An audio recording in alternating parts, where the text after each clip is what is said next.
Hello YouTube and welcome back to my channel. I'm back with another advice video, just as a method of procrastination really. The topic of today's video is how to make your characters do things. The number one question I'm asked when I do a writing workshop or host an event and people come and talk to me about their own work, which I love by the way, always ready to help out, is how do I make my characters do things? How do I generate plot? How do I make them want to do anything? And as soon as I hear somebody say that, I just want to shake them, because your characters shouldn't be doing anything for no reason. Like, the only person who does something just because they feel like it in the spur of the moment is kind of a crazy person. Your characters are reacting to things. Hi, if you don't know me, my name's Esmie Pearson. I'm the author of The Principle of Moments, which is a Sunday Times Bestselling space fantasy book that came out in January, so still quite new, but I love sharing my life and advice and just writing thoughts with everybody, so I made a YouTube channel. Welcome, subscribe, stick around.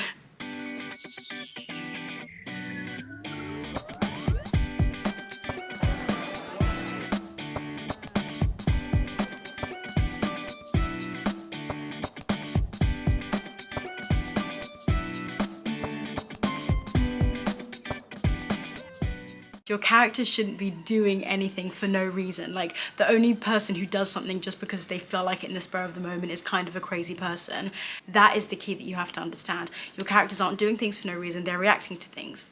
If we take an example from a very popular book, The Hunger Games, Katniss doesn't enter the Hunger Games and start the plot of the entire novel just because she feels like it.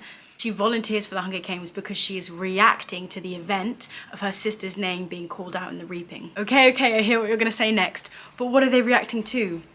Obstacles. Your characters are reacting to obstacles. That's what plot is. That's what characters doing things really is. It's them reacting to obstacles.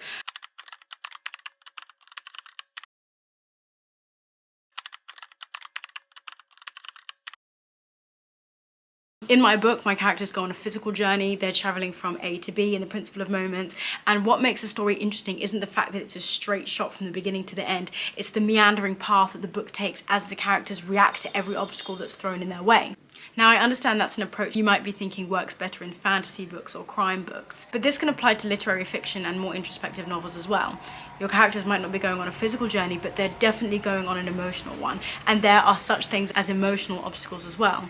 Imagine your character's goal, the thing that's driving them ultimately, is to get a new job or to fall in love or make a new friend. If they have a deep-held insecurity, like somewhere deep-rooted within them, that is an emotional obstacle that's blocking them on their emotional journey that they're trying to reach by the end of the novel. This could then lead to a childhood flashback revealing things about the character that the reader, and probably not the author at that point, even knew. And it generates further plot within the current timeline of the novel, aside from any flashbacks, because they could be put into scenarios that force them to confront that inner emotional obstacle, that inner emotional truth that's struggling to come out. Maybe they don't do it successfully the first few times. They're put in a scenario where they're forced to confront it. That is a novel that's generating plot. My third tip, and another thing I love to suggest when people don't know how to make their characters do things, pull the rug out from underneath them. Whatever norm and norm world your character is existing in, pull that rug out. Make them reconsider every single thing that they knew to be true about the world that they're living in. If you're a little bit of the way into writing a novel, you might have already done this. Pulling the rug out from underneath the character can often be known as the inciting incident, because that reversal of fortunes and that lifting of the veil so that they can see what's really going on in the world is, often what people use to really get the motion of the plot going and get the book started. But take a lesson from your inciting incident and put lots of little inciting incidents throughout your book.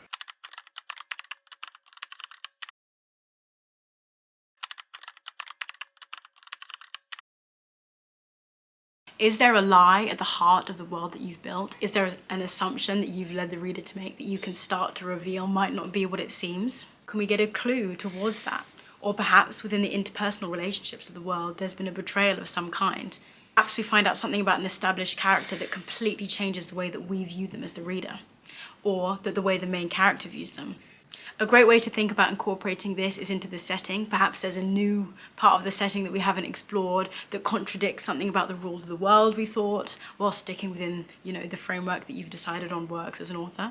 Maybe a rule about the world that your protagonist thought was airtight and rock solid isn't as solid as they think it is, and they find ways that it's been broken or is about to be broken. When this is done midway through the novel, this is another great way to raise the stakes of the novel, and stakes are something that really help to keep readers readers invested and keep them going as they're reading the book, because they just want to keep turning the pages and find out what happens next, which is pretty much all you want to do if you're writing commercial books that you want to appeal to a wide range of people, that you want to be commercially successful widely. Another great thing to think about, if we take it back to the basics of character work, are your characters flawed? Or are you writing perfect people who never have arguments, never have disagreements, never act impulsively?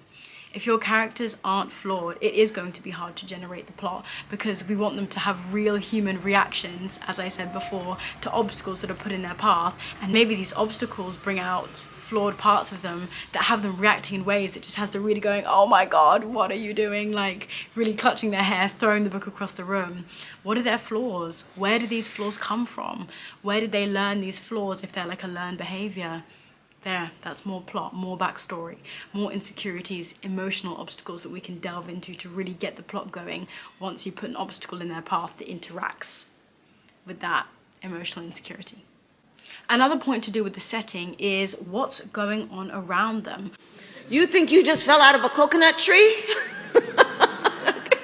You exist in the context of all in which you live and what came before you.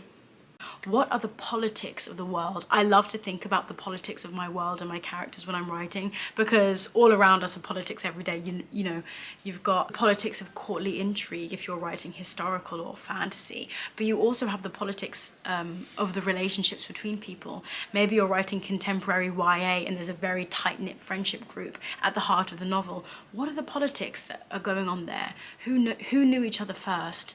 Who's newest to the group? Maybe those two people have history. Who has no history and is coming in as an outsider? Those are the kind of questions you want to ask yourself. Just broadening the world within your own mind as an author so that people's motivations can become revealed to you, and you can start to really make things interesting. Now, this last point is probably the most complicated of all of them. It's just food for thought that I'm trying to give you. I can't really answer the questions that you might have about this, but one thing I find so interesting is using the tension between what your character thinks they want at the outset of the novel, their great motivation, their big quest, you know, what is it that they think they want? Explore the tension between that and what it is they really need, or what it is they even really want. You know, it's the classic dilemma at the heart of any movie or any book. It's kind of like, I want this big job so I can finally make my father proud. That is what they do everything for. That is what generates plot. That is what they're making decisions to. And the obstacles that get put in their path are obstacles that are stopping them from getting this job. So they circumvent it and try and find ways to get the job.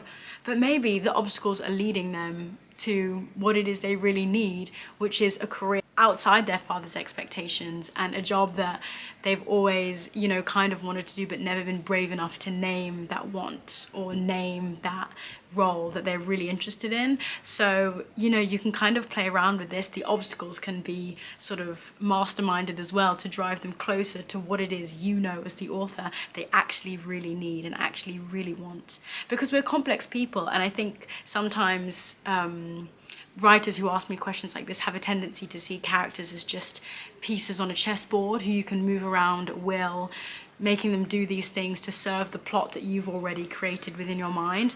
But you have to ask yourself at the end of the day, are these reactions true to the obstacles that they face, true to their history as a person, as a character? Yes, are they true to the themes that I'm trying to portray? Are they true to the genre conventions that I'm trying to adhere to? But are they human? That is what I would ask first and foremost. Is that a human reaction? I think you've got to remember that characters need to feel three-dimensional and real. They can't just be little stick figures that you're pushing around on a board of your own ambitious story. Maybe in a first draft they can, but if you're kind of struggling to keep the plot going, put an obstacle in the path of a fully fleshed out, realized character, and they'll react to it, and you might even be shocked at how they're reacting to it. It can take time to get to a point where your characters feel that lived in and that real, but it's worth it, and you can do it. I believe in you. What do we always say on this channel? Just don't stop. Keep going and you'll figure it out, I promise you. I hope these tips have really helped you figure out how to make characters do things, i.e. how to make your characters react to obstacles. I just find that the most self-explanatory way to think of it, because I have to really have things spelled out for me. And that does the trick. Thank you so much. We're nearly at 5,000 followers. Please subscribe if you haven't already. It means the world to me. I also have a very interesting and exciting announcement. If you head over to my Instagram right now, I'm actually giving away 5 copies of my book, The Principle of Moments. So if you want one of those, head over to my Instagram, EsmeeJP, and you can grab one. Thanks.